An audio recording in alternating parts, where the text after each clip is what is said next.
Bienvenidos a todos al Circuito de Catalunya. Et oui, Grand Prix d'Espagne ce week-end, 6e rendez-vous de la saison, et je réponds à vos questions.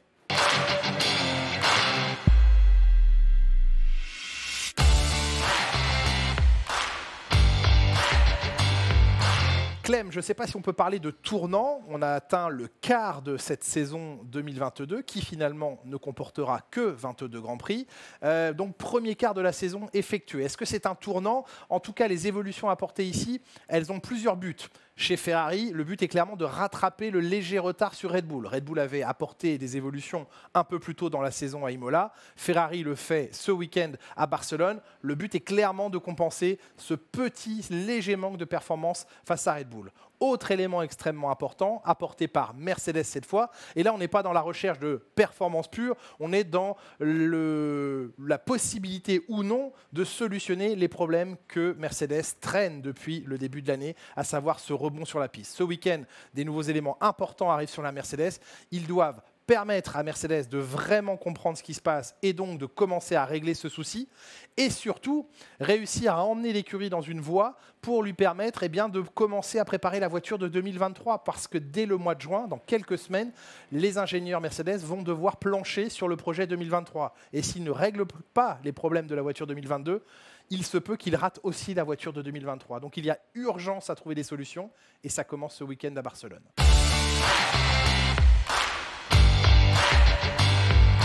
Alors Braza, impossible de savoir ce qui a déjà été dépensé par les uns et les autres dans cette saison. Ce que l'on sait, c'est que Red Bull, Ferrari, Mercedes et d'autres sont au plafond maximal du budget, à savoir 140 millions cette saison.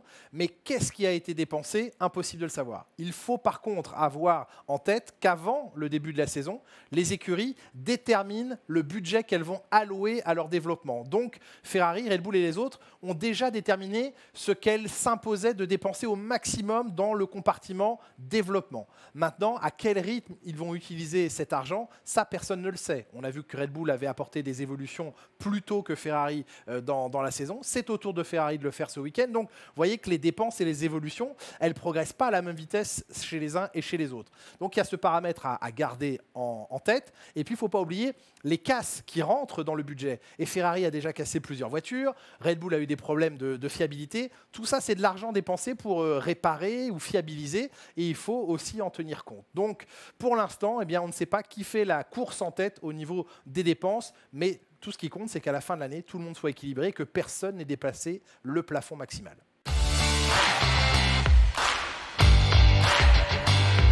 Oui, on pourrait voir et connaître les pulsations et le rythme cardiaque des pilotes puisqu'ils sont équipés depuis plusieurs années de gants biométriques. Dans leurs gants de pilote se trouve un petit capteur qui mesure le rythme cardiaque mais également l'oxygénation du pilote. Ce sont des informations médicales et vous savez que le secret médical impose qu'on ne dévoile pas ces données, mais ces données elles sont renvoyées vers l'AFIA et vers les médecins qui en cas d'accident, avant même d'arriver sur les lieux d'un accident, peuvent connaître on va dire l'état de santé global du pilote, savoir si son cœur bat toujours, savoir s'il respire toujours. Et donc, ces capteurs servent avant tout et seulement aujourd'hui à ces informations médicales. Est-ce que demain, les pilotes accepteront qu'on dévoile ces informations, notamment sur leur rythme cardiaque? Pas certain. Et est-ce que ce serait vraiment probant? La seule chose que je peux vous dire, c'est que ça a été testé aux États-Unis en IndyCar et que ça ne donnait pas véritablement un spectacle supplémentaire et intéressant. Le rythme cardiaque était assez élevé, bien sûr, parce qu'ils sont en plein effort pendant 1h30 ou plus, mais que cet effort cardiaque restait assez stable, que le pilote soit dans une phase d'attaque, de défense, de passage dans la voie des stands. Ça ne changeait pas beaucoup, ça n'évoluait pas beaucoup pendant la course. Donc, est-ce que ça apporterait vraiment un élément spectaculaire?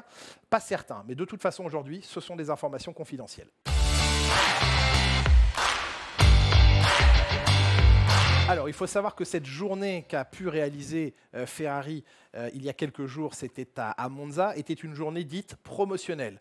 En quoi consistent ces journées? Déjà, les écuries en ont chacune le droit à 2 par saison.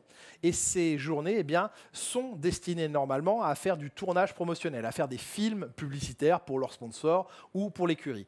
Ils ne peuvent ce jour-là n'effectuer que 100 km de roulage, donc ça ne fait pas beaucoup de tours finalement, et avec des pneus de démonstration, donc en n'utilisant pas la technologie des pneus qui sont utilisés pendant les week-ends de Grand Prix. Donc ça fait quand même une différence importante. Pour autant, les écuries sont malines, elles ont le droit, elles peuvent utiliser des nouvelles pièces aérodynamiques sur les voitures et elles réussissent à voir quand même quelques éléments intéressants. Donc c'est à la fois des journées promotionnelles, c'est à la fois où les équipes peuvent quand même tester des packages aérodynamiques, même si elles n'ont pas tous les éléments d'un week-end de Grand Prix. Chaque écurie a donc le droit à 2 reprises pendant la saison. Ferrari a déjà utilisé, avec cette journée qui vient de s'écouler, son deuxième joker, sa deuxième journée promotionnelle. Elle n'en a donc plus à sa disposition d'ici la fin de la saison.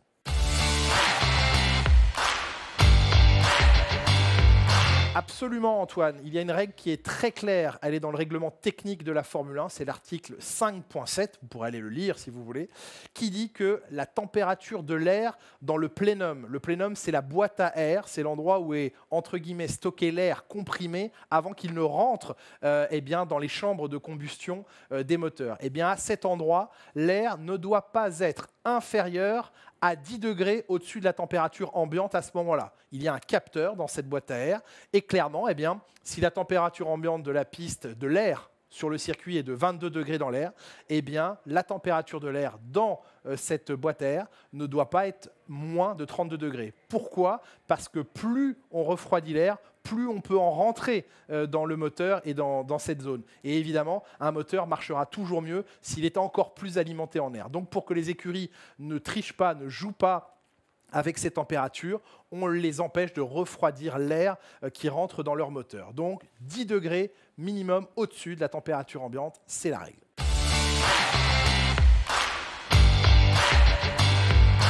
Ça a clairement créé une polémique. Effectivement, Max Verstappen s'est réhydraté en descendant de sa voiture dans le parc fermé et seulement ensuite il est allé à la pesée. La pesée, elle est obligatoire puisque la voiture et son pilote et tous ses équipements doivent être à un poids minimal à l'arrivée de la course. Donc, certes, on laisse le pilote descendre de sa voiture, mais généralement, on le pèse immédiatement avec tous ses équipements. Là, effectivement, il semble que Red Bull et Verstappen aient choisi de ne pas embarquer d'eau pendant la course à Miami. Il était donc extrêmement déshydraté, on l'a vu très fatigué à l'arrivée du Grand Prix, et il a d'abord ingurgité énormément de liquide, et ensuite il est allé à la pesée qui était très loin au niveau du podium. Ça a surpris beaucoup de personnes. D'autres équipes auraient aimé porter réclamation, mais ne l'ont pas fait dans les temps qui sont impartis, à savoir qu'à un moment, les résultats du Grand Prix sont publiés, et ensuite, il est trop tard pour porter réclamation. Donc, les écuries qui ont vu cette action un peu trop tard, se sont un petit peu mordus les doigts. Mais effectivement, si on respecte pleinement la réglementation, Max Verstappen aurait dû immédiatement se faire peser, on aurait retenu ce chiffre, et ensuite, il aurait pu ingurgiter autant de liquide qu'il le souhaitait. Mais là, il a pris du poids, et c'était pas très réglo si on suit strictement les consignes et les règles de la FIA.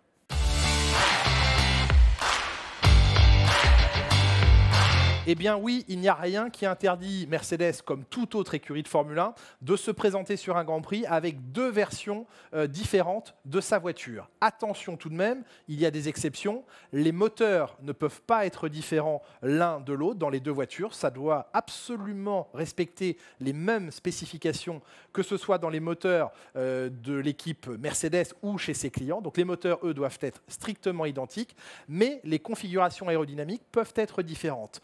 On pourrait très bien, et si Mercedes le souhaitait, voir apparaître ici la version avec les pontons larges de la Mercedes pour Russell ou Hamilton, ou la version sans ponton, ou quasiment sans ponton, chez son coéquipier. Ça, ce serait autorisé. Autre obligation, dernière obligation, les 2 voitures doivent porter les mêmes couleurs, doivent avoir le même design. Seuls quelques petits éléments peuvent changer sur la carrosserie, le nom du pilote bien sûr, son numéro de course et certains sponsors personnels. Mais le design global de la voiture, lui aussi, doit être strictement identique.